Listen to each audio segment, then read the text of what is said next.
estate agent. But the first question, which is from Derek. Derek's one of our old vendors. I think we've sold 2 or 3 houses for him now. Is what's the difference between a discount and a tracker mortgage? Right. Well, a discount mortgage normally tracks the standard variable rate of the lender. Right. And it's still a discount is still a variable mortgage in simple terms. And a tracker mortgage will generally track the base rate of England.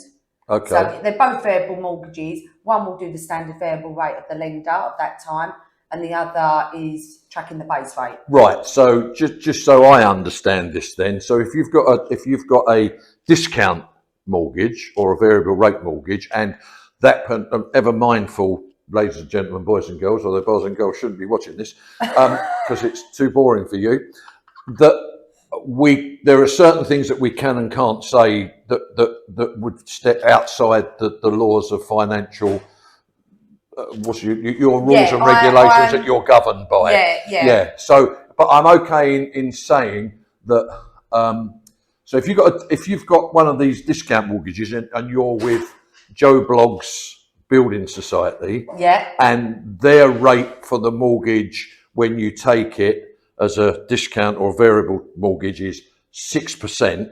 That will dip up and down depending on what their rates are set at, and are not governed by the Bank of England's rates necessarily. Technically, again, it just depends on the lender and the deal at the time. But generally, for a set amount of period, it tends to be slightly lower than what the lender's standard variable rate is. Right. So it could be for a 2-year, 3-year. Right. So it's just an incentive to ease you in. Yeah. Okay. And a tracker will track the Bank of England interest rate, which is at the moment 4.5%.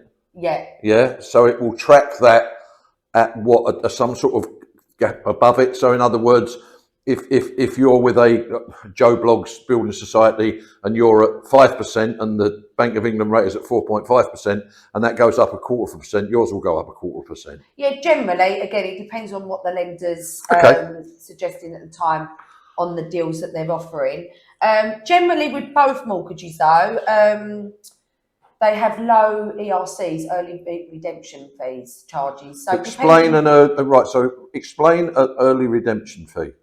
An early redemption charge is basically, I call them ERICs, but don't ask me why. ERICs. Yeah, ERICs.